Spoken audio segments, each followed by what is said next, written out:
প্রথম এপিসোড যেখানে শেষ হয়েছিল, এই এপিসোডের শুরু সেখান থেকেই।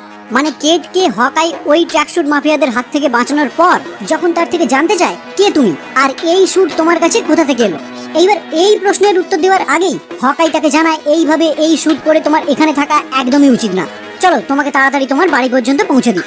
এবার হকাই কেটকে সঙ্গে নিয়ে তার অ্যাপার্টমেন্টে পৌঁছানোর পর সে কেটকে জানায় ওই স্যুটটাকে দিয়ে দেওয়ার জন্য, আর সঙ্গে এটাও জানতে চায় ওই স্যুট সে কোথায় পেয়েছে, যেটা শুনে কেট তাকে সরাসরি জানিয়ে দেয় এটা সে পেয়েছে একটি অবৈধ নিলামি থেকে। এরপর হকাই তার থেকে আরো জানতে চায় এই স্যুট পরার পর সে কি কি করেছে আর কোথায় কোথায় গেছে, কারণ হকাই জানে রনিনের অনেক শত্রু। আসলে রনিন রূপ নিয়ে হকাই অনেক বড় বড় গ্যাংস্টারদের হত্যা করেছে, যাদের টিম রনিনকে এখনো খুঁজে বেড়াচ্ছে তাকে মেরে ফেলার জন্য। আর যেহেতু কেট ওই ড্রেস পরার পর সেটা নিউজ টেলিকাস্ট হয়েছে, তাই খুব সম্ভবত কেটের উপরেও আক্রমণ হতে পারে, যেটা হকাই একদমই চায় না। তাই সে তাকে জিজ্ঞাসা করে ওই স্যুট পরা অবস্থায় তার পরিচয় কেউ বুঝতে পারেনি তো। কেট তাকে নিঃসংকোচে জানিয়ে দেয় তার পরিচয় কেউই বুঝতে পারেনি। যাই হোক, এখানে তাদের দুজনের এইসব কথা চলতে চলতেই কেটের অ্যাপার্টমেন্টের বাইরে এসে হাজির হয় ওই ট্র্যাকস্যুট মাফিয়ারা, আর কেটের নাম ধরে চিৎকার করে তার অ্যাপার্টমেন্টের উপর হামলা চালায়। যেটা দেখে হকাই পুরোপুরি বুঝে যায় ট্র্যাকস্যুট মাফিয়ারা কেটকে রনিনের স্যুট পরা অবস্থায় শনাক্ত করে ফেলেছে, মানে এখন তারা কোনো মতেই কেটকে ছাড়বে না। এটা বুঝতে পারার পরেই কেটকে সঙ্গে নিয়ে হকাই সঙ্গে সঙ্গে ওই অ্যাপার্টমেন্ট থেকে পালিয়ে যায়, যাতে ওই ট্র্যাকস্যুট মাফিয়াদের হামলায় কেটের কোনো ক্ষতি না হয়। কিন্তু এখান থেকে পালিয়ে যাওয়ার তাড়ায় হকাই ওই রনিনের ড্রেসটি কেটের অ্যাপার্টমেন্টেই ফেলে যায়। এরপর দেখা যায় কেটকে সঙ্গে নিয়ে হকাই উপস্থিত হয় কেটেরই একটি আন্টির বাড়িতে, যে আন্টি কিছুদিন আগেই কোথাও বেড়াতে গেছেন, মানে কেট এখন কিছুদিন এখানেই থাকতে পারে। আসলে কেটের অ্যাপার্টমেন্ট থেকে পালিয়ে আসার পর তারা দুজনে মিলে একটি মেডিসিন শপে গিয়েছিল কিছু মেডিসিন কেনার জন্য, কারণ এই সমস্ত হামলার ফলে তারা দুজনেই কিছুটা আহত হয়েছে। আর সেখানেই কেট হকাইকে জিজ্ঞাসা করে তাহলে কি তাকে এখন সে অ্যাভেঞ্জার্স টাওয়ারে নিয়ে যাবে, কিন্তু হকাই তাকে জানায় অ্যাভেঞ্জার্স টাওয়ার টনি স্টার্ক অনেকদিন আগেই বিক্রি করে দিয়েছে, তাই এই স্বপ্ন তার আর কোনোদিনই পূর্ণ হবে না। কিন্তু হকাই জানায় এই মুহূর্তে তাদের এমন একটি জায়গা চাই যেখানে কিছুদিনের জন্য কেট লুকিয়ে থাকতে পারে, আর এই কারণের জন্যই কেট তার এই আন্টির ফ্ল্যাটে এসে উপস্থিত হয়। এইবার হকাই কেটকে এখানে রেখেই আবারও পৌঁছে যায় কেটের অ্যাপার্টমেন্টে, কারণ যে কোনো উপায়ে তার ওই রনিনের ড্রেসটি চাই। কিন্তু সেখানে পৌঁছেই সে দেখতে পায় অলরেডি ফায়ার ব্রিগেড ওই স্থানে উপস্থিত হয়ে তাদের কাজ করতে শুরু করেছে, কারণ ট্র্যাকস্যুট মাফিয়ারা কেটের অ্যাপার্টমেন্টে আগুন ধরিয়ে দিয়েছিল।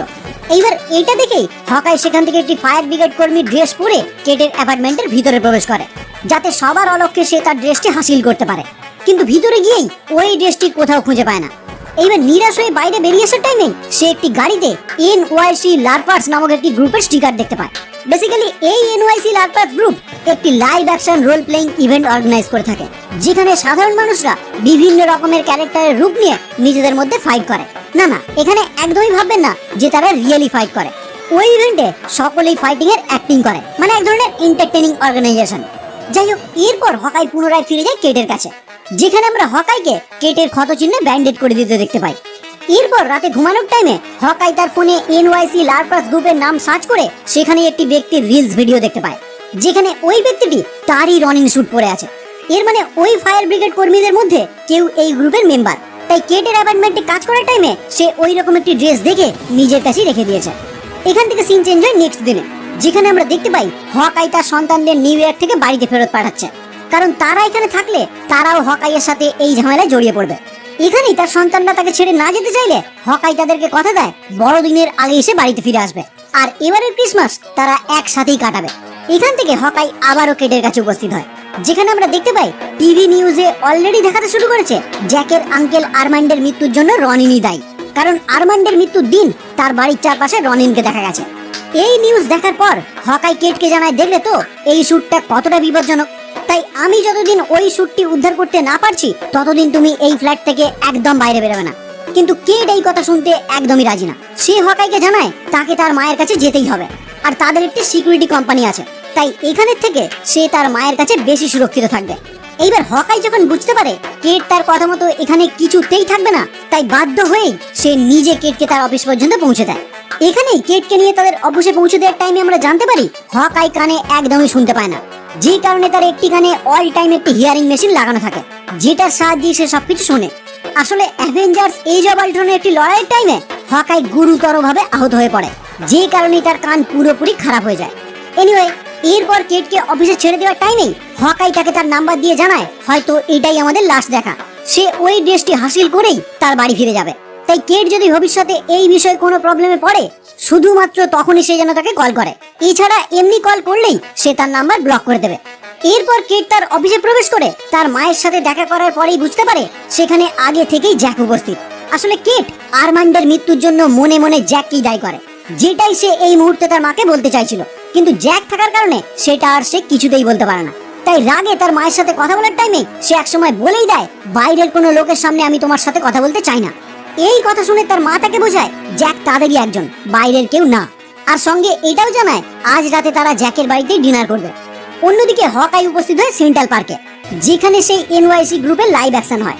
এইবার সেখানে উপস্থিত হওয়ার সঙ্গে সঙ্গেই হকাই রনিনের ড্রেস পরা একটি ব্যক্তিকে দেখতে পায়, যাকে দেখেই সে তার কাছে পৌঁছানোর চেষ্টা করে। কিন্তু সেখানে একজন তাকে জানায় ওই ব্যক্তির কাছ পর্যন্ত পৌঁছতে গেলে তাকে এখানকার রুলস ফলো করতে হবে, মানে তাকেও একজন ফাইটার হিসেবে রোল প্লে করতে হবে। যাই হোক, ইচ্ছা না থাকলেও হকাই তাদের গ্রুপে জয়েন হয়ে কোনো রকমের পৌঁছে যায় ওই ব্যক্তির কাছে। এখানে আমরা চারিদিকেই ফেক ফাইটিং দেখতে পাই, মানে আমি যেটা কিছুক্ষণ আগেই আপনাদেরকে বলছিলাম। এবার ওই ব্যক্তির কাছে পৌঁছেই সে তাকে সোজাসুজি জানায় ওই স্যুটটি তাকে দিয়ে দেওয়ার জন্য। কিন্তু এখানে ওই ব্যক্তি সুপার হিরো হিসাবে হকাইকে চিনতে পেরে তাকে জানায় আমি এই স্যুটটি আপনাকে দিয়ে দেবো, শুধু আপনি এই ফাইটে আমার কাছে হেরে যান, যেটা আমার কাছে সারা জীবনের মতো একটা স্মৃতি হয়ে থাকবে। এই কথা শুনে হকাই তাকে জানায় ঠিক আছে তাই। এরপরই তাদের মধ্যে আমরা একটি মিথ্যে ফাইট দেখতে পাই, যেখানে ইচ্ছাকৃতভাবে হকাই তার কাছে হেরে যায়, যার ফলে ওই ব্যক্তি তার কথা মতো হকাইকে রনিনের ড্রেসটি ফিরিয়ে দেয়। আর এখানেই ওই ব্যক্তি হকাইকে গ্রিলস নামে নিজের পরিচয় দিয়ে জানায় আজকের দিন সে কোনোদিনই ভুলবে না।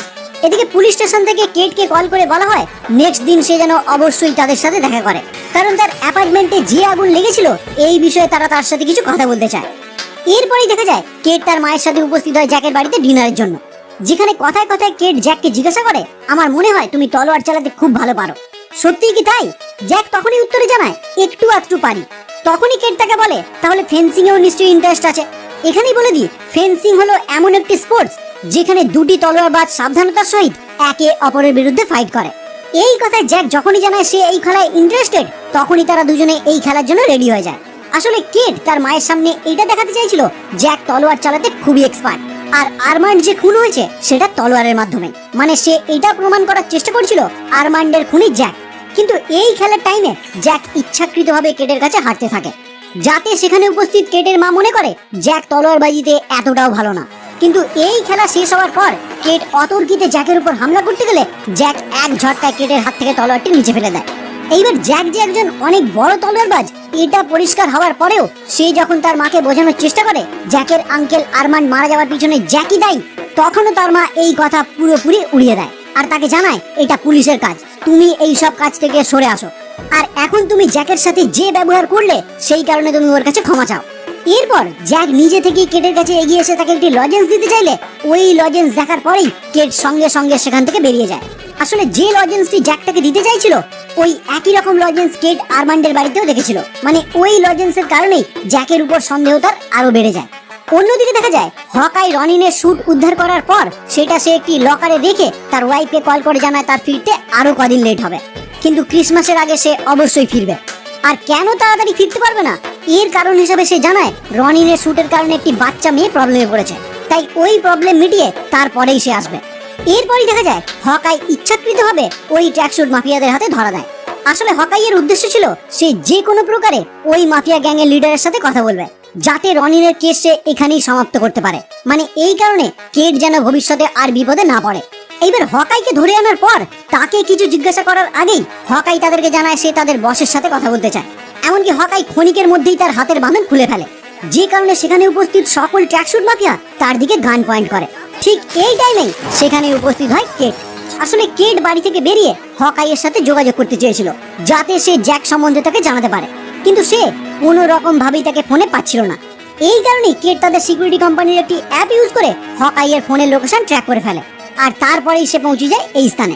কিন্তু এখানে আসার সঙ্গে সঙ্গেই কেটকেও হকাইয়ের মতো বন্দি বানানো হয়। এরপরেই আমরা দেখতে পারি একটি ট্র্যাকস্যুট মাফিয়া মায়া নামক একটি মেয়েকে গিয়ে জানায় বস আমরা ওদের দুজনকেই ধরে ফেলেছি। আর এখানেই এই এপিসোড সমাপ্ত হয়।